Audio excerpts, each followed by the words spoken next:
Good evening, everyone, and welcome back to another match here on WWE 2K25. This one is an NXT legend, Seth freaking Rollins, taking on a TNA legend, Christopher Daniels. Let's get into this bad boy. I want to say Seth Rollins, was he the first ever NXT champion? Is that correct? NXT champion. Am I making this up, or was he the very first one?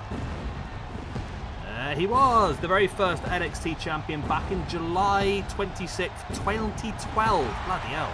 Was it that long ago? That's crazy. He then went on to lose the belt to Big E Langston, which is, yeah, I can see that happening. But then Big E Langston lost the belt to Bo Dallas. God knows how the hell that happened, to be honest with you. It was a bizarre time back then, wasn't it, really? Right, let's have a look at the ranking system then. First of all, Seth freaking Rollins. He is very much at the top, I'm pretty sure. He is 6th position in the ranking system. Currently on plus 22 after 40 matches. 3 points away from the next position, though, 5th place, which is Brock Lesnar. So does need to pick up some wins if he wants to get himself any higher. And, of course, we did have last week, for the first time in years and years and years, Bret Hart is no longer top of the ranking system. That's not relevant to this match. I was just wanted to bring it up because it was interesting, but there you go. Yes, so Seth, he needs to keep winning big matches like this if he does want to reinforce his place. I mean, he's equal with the Big Show below him, but then they do have a 3-point buffer down to Batista in 8th position as well. So he's pretty much secure where he is, but a win here would take him ahead of the Big Show rather than equal points. But Big Show's been great, you know. Looking at his ranking points, he's got 22 points from 22 matches. Granted, the majority of those come from 2024 when he had an absolute beastly run in a Royal Rumble, went on to win the Rumble, win the championship after that as well, but also got a hell of a lot of eliminations along the way. And next up then for TNA, it's Christopher Daniels, who apparently I haven't got on here. Okay, Christopher Daniels, there he is, okay. He has had 8 matches so far in the history of SWE, and he is currently on plus 2. He's had 2 matches this year alone, which he's lost them both, which is not ideal for him. So this is a really big opportunity for him. He's currently sat down in 135th position.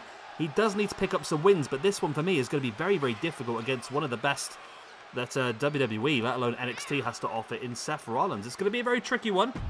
Seth has got to be the massive favourite for this, I would imagine, but that's the way the cookie crumbles, I suppose. You've got to take the chances when you get them, as I always say. I don't know if Seth has ever held gold, has he? I'm sure he has. Yes, Seth is a former SWE World Heavyweight Champion.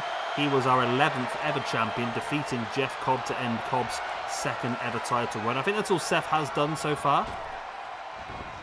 Christopher Daniels, on the other hand, never held a belt in SWE. I don't know what he could be involved in. I mean, I don't know what does Christopher Daniels weigh in at? Is he somebody we could consider at some point for the Cruiserweight Championship? I mean, I look at the weights, but really it should be up to us. Okay. So he's been billed as £209, which is slightly over what WWE had, of course, for the 205 Live. But I think we sort of deal our Cruiserweight Championship a bit more like the X Division title was back in the day. It's not about weight limits, it's about no limits. So if you fit the style, which I do believe that Christopher Daniels does fit that style. I mean, look at Seth Rollins, for example, though. He is £225, so he's slightly heavier. That knee right in the spine there by Christopher Daniels, who's taken an early advantage here. What's old Seth won before joining WWE then? He won several different titles in FCW before joining NXT. Ring of Honor, he was Ring of Honor World Champion once. He was 2-time Tag Team Champion alongside Jimmy Jacobs. And won a couple of Tag Team tournaments there as well as winning the Survival of the Fittest. He's won NWA Midwest Tag Team Championships. Also, he's won a PWG Tag Team Championship as well, alongside Jimmy Jacobs. Tell you what, if we can get a decent Jimmy Jacobs call, I'd happily go with that, you know. What would they call? The Age of the Fall, was this something like that? Let me search. Is that correct? Yeah, Age of the Fall. 2007 to 2009.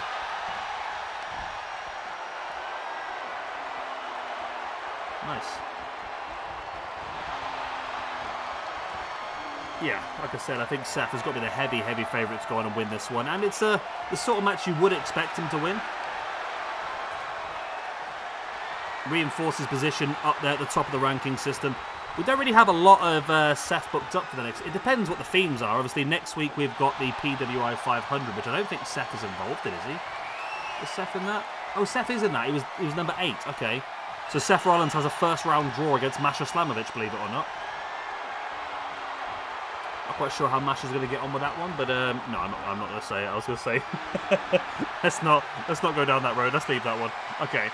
Yeah, so Seth Rollins will be involved next week, and that's a big opportunity because it's a 32-man tournament, so there's 16 matches. So you've got, if you were to make it to the final, that's 16, 8, 4, 2, 1.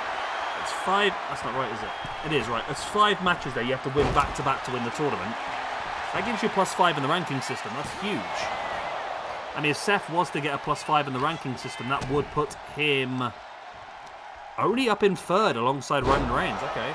But then the winner of that PWI 500 tournament is going to be guaranteed an opportunity at the SWE World Heavyweight Championship the week after. It's going to be a really fun tournament, that one. We haven't done a tournament in quite some time as well, I don't think. I mean, the Invasion thing we did for the last couple of weeks was loosely a tournament, I suppose, if you look at it that way. It should be fun to see. I mean, you've got the likes of, what you got, Cody Rhodes, John Moxley, Gunther, Hangman Adam Page, Haruki Goto, Jey Uso, Swerve Strickland, Seth Rollins, Mystico, Will Ospreay, Okada, Joe Hendry, Zack Sabre Jr., Oba Femi, CM Punk, Bandito, Randy Orton, Yota Tsuji, MJF, Vikingo, Mark Briscoe, Naito, Ozawa, who I'd never heard of before, I must admit, Masha Slamovich, Bron Breakker, Mascara Dorada, LA Knight, Nick Nemeth, Jacob Fatu, Trick Williams, Damian Priest, and Konosuke Takeshita. That is the 32 people participating in that competition next week. And you have to say Seth is going to be one of the favourites to go on and win it, really. I mean, he's got Masha in the first round as well, which will be interesting.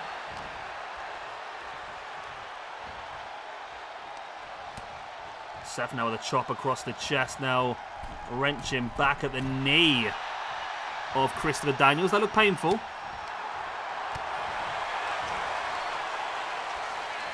Look at that strike right into the face there by Christopher Daniels.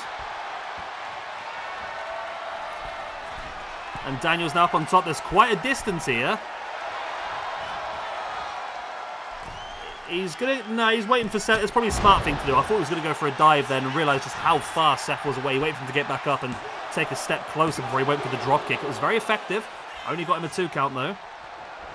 As Daniels now waiting for Seth to get back up to a standing base.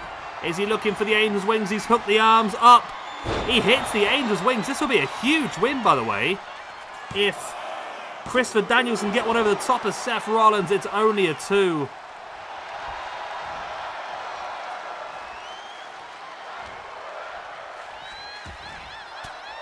As the elbows in the gut now by Seth, and then look at that running kick right into the face.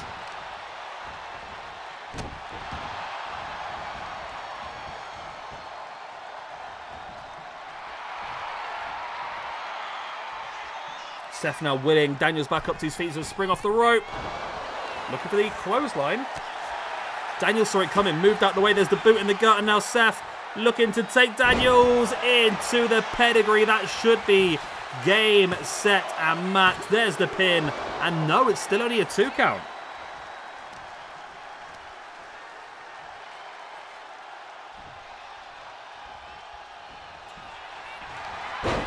Nice clothesline there by Daniels, taking down Seth. I'll be honest, I'll say, if Daniels can pull this off, this will be a huge victory for him. There's the flatliner, taking Seth down face first. And now Seth, yes, he's thinking about it, and he hits it. There's the curb stomp, middle of the ring. He's already hit himself, well, not himself, he's already hit the pedigree. Now he's hit the curb stomp, and now he's hit the 3 count. Seth freaking Rollins picks up the win. As I said, he was the big favourite in this one.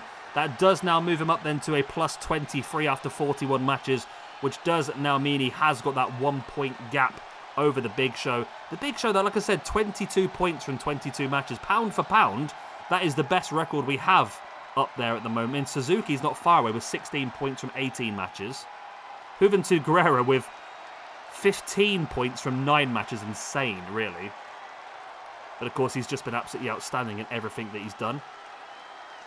But, yeah, the record for the Big Show is just immense up there, to be honest. But, yeah, great win there for Seth Rollins. Like I said, he moves up now to a plus 25, only 1 point away from Brock Lesnar in 5th position.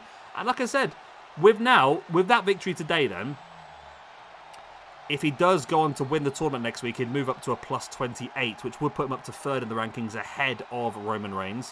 1 point behind Bret Hart and 2 points behind Will Ospreay, with a guaranteed opportunity at the SWE World Heavyweight Championship currently held by Roman Reigns.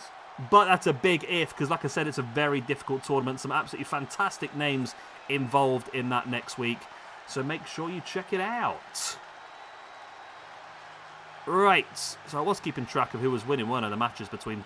At the moment, it's been really, really strong for TNA. That, of course, counts as an NXT win. How was it working out? So it's 3, 6, 8, 9. So we've got 9 TNA wins so far, and 9 TNA wins and 6 NXT wins so far over the week. So TNA really showcasing what they can do. I mean, up next is a bit unfair in this conversation because it's both going to be TNA women. That would be Killer Kelly versus Masha Slamovich for the opportunity to face off against Maiko Satomura at Sunday's special for the SWE Underground Women's Championship. Later on, then, we've got Blake Monroe up against Ash by Elegance. Glamour versus Elegance before that 5-way elimination match to finish off the day. Samoa Joe, Trick Williams, Bobby Roode, Nick Nemeth, Drew McIntyre. 5 guys. Ooh, 5 guys. I like 5 guys. 5 guys who have all won both the NXT and the TNA World Heavyweight Championships. Right, I love you. Leave you good night. God bless. I'll be the same. Goodbye.